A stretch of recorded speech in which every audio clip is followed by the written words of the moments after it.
भाई भक्तजनों, कैसे हैं आप सब। आप सभी पर माता रानी की कृपा बनी रहे। चलिए सुनते हैं, जानते हैं श्री गर्ग संहिता से श्री राधा कृष्ण और गोपियों से संबंधित एक बड़ी ही सुंदर सी और रोचक सी कहानी। जब श्री कृष्ण राधा जी और गोपियों के अभिमान से उन्हें छोड़कर चले गए, कैसे दूर किया श्री कृष्ण ने गोपियों के अभिमान को और श्री राधा के अभिमान को। इस बात की चर्चा श्री गर्ग संहिता के वृंदावन खंड के 21वें अध्याय में की गई है। तो चलिए सुनते हैं। जय श्री कृष्ण, राधे राधे। एक बार रमणीय कुमुद वन में श्री कृष्ण मंदारों के मनोहर विपिन में विचरते हुए श्याम सुंदर ब्रज बधू बिटियों के साथ कामवन में जा पहुँचे थे। वहीं एक पर्वत पर श्री कृष्ण ने मधुर स्वर में बांसुरी बजाई। उसकी मोहक तान सुनकर ब्रज सुंदरियां मूर्छित और बिहल हो गईं। आकाश में देवताओं के साथ विमानों पर बैठी हुई देवांगनाएं भी मोहित हो गई। कामदेव के बाणों से उनके अंग अंग बिंध गए। अस्थावरों सहित चारों प्रकार के जीव समुदाय मोह को प्राप्त हो गए। नदियों और नदों का पानी भी स्थिर हो गया तथा पर्वत भी पिघलने लगे। कामवन की पहाड़ी श्याम सुंदर के चरण चिन्हों से युक्त हो गई, जिसे चरण पहाड़ी के नाम से जाना जाता है, जिसके दर्शन मात्र से ऐसा माना जाता है कि मनुष्य कृत हो जाता है। तदंतर श्री राधा बल्लभ श्री कृष्ण ने नंदीश्वर तथा बृहत सा नुगरियों के तट प्रांत में रास विलास किया। वहाँ गोपियों को अपने सौभाग्य पर बड़ा अभिमान हो गया, क्योंकि वे सभी गोपियाँ श्री कृष्ण के सानिध्य में थी और श्री कृष्ण हर प्रकार से उन गोपियों को खुश कर रहे थे। जितनी गोपियाँ उतने ही श्री कृष्ण। जब श्री कृष्ण को यह एहसास हुआ कि गोपियों को अभिमान हो गया है, तब श्री हरि उन सबको वहीं छोड़ श्री राधा के साथ वहाँ से अदृश्य हो गए। उस निर्जर मन में श्री कृष्ण के बिना समस्त गोपांगनाएं विरह की आग में जलने लगी। उनके नेत्र आंसुओं से भर गए और वे चकित हिरनियों के भांति इधर उधर भटकने लगी। श्री कृष्ण को न देखकर व्यथित तथा विरह से अत्यंत व्याकुल हो ब्रजंगनाएं फूट फूट कर रोने लगी। वे सब की सब एक साथ मिलकर और पृथक पृथक दल बनाकर वन वन में जाती और उन्मत्त की तरह वृक्षों और लताओं समूहों से पूछती कि हे तरुओं और बल्लरियों, शीघ्र बताओ कि हमारे प्यारे नंद नंदन कहाँ जा छिपे हैं। और अपनी वाणी से श्री कृष्ण कहकर पुकारती जाती।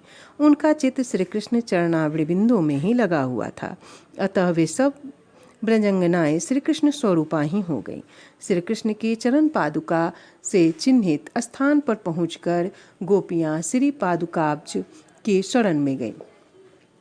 भगवान श्री कृष्ण श्री राधिका के साथ संकेत वन के नीचे चले गए और वहां प्रियतमा श्री राधा के बालों को संवारने लगे और अपने केस सर्जना कौशल से उनके केशों को घुंघराला बना दिया और उनके पूर्ण श्रृंगार करके फिर परस्पर श्री कृष्ण और राधा ने एक दूसरे का श्रृंगार किया और दोनों ही कोकिल वन में गए।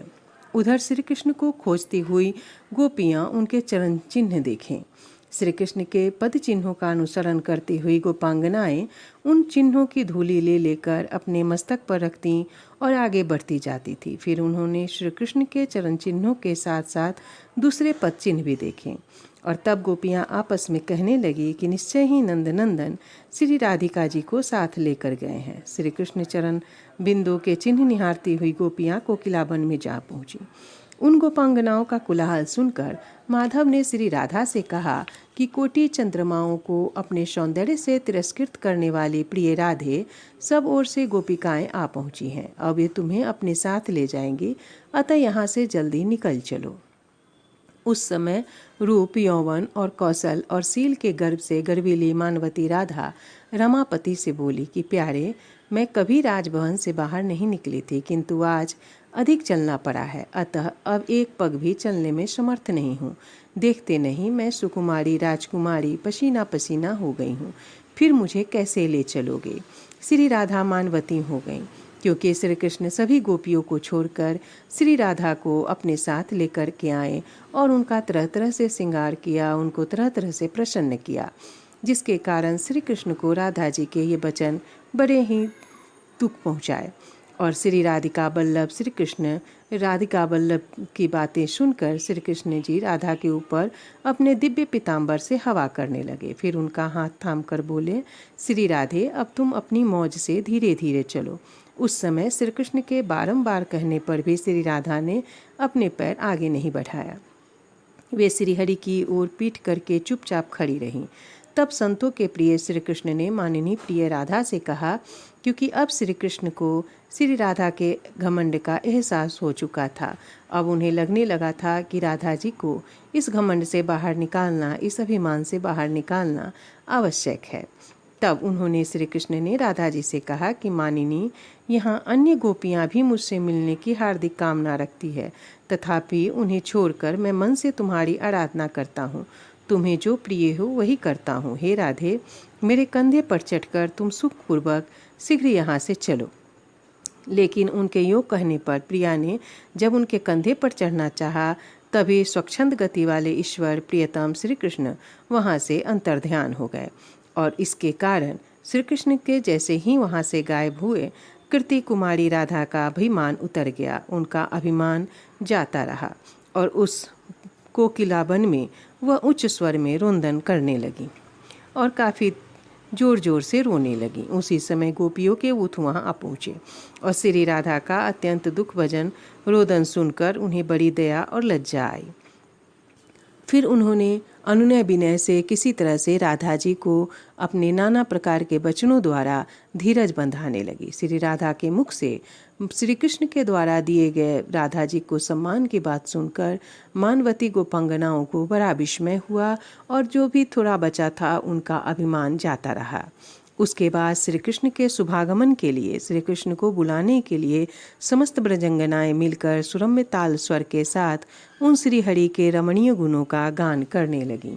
उनके गान सुनकर उनके रुंदन को और उनकी दिल की अभिलाषा को जानते हुए श्री कृष्ण रोती हुई गोपांगनाओं के बीच में पधार गए, कह सहसा ही प्रकट हो गए और अपने अभिष्ट मनोरथ को स्वयं आकर मिल गया हो तो गोपियाँ प्रसन्न हो गई। उन्हें आया हुआ देखकर समस्त ब्रजंगनाएं एक साथ खड़ी हो गई और उनको सुंदरियों के मध्यभाग में राधा के साथ श्याम सुंदर श्री कृष्ण बांसुरी बजाते हुए इस प्रकार नृत्य करने लगे मानो रति के साथ मूर्तिमान काम नाच रहा हो। जितनी संख्या में समस्त गोपियाँ थीं, उतने ही रूप धारण करके श्रीहरि उनके साथ ब्रज में रास विहार करने लगे। फिर गोपियों ने कहा कि हे माधव, यदि हम पर आप प्रसन्न हो तो क्षीर सागर में शेष सैया पर तुमने जो रूप धारण किया था उसका हमें भी दर्शन कराओ। और तब श्री कृष्ण ने तथावस्तु कहकर भगवान गोपी समुदाय के देखते देखते 8 भुजाधारी नारायण हो गए और श्री राधा लक्ष्मी स्वरूपा हो गई। और इस तरह से श्री कृष्ण ने राधा जी और गोपियों के मान को भंग किया। जय श्री कृष्ण। राधे राधे।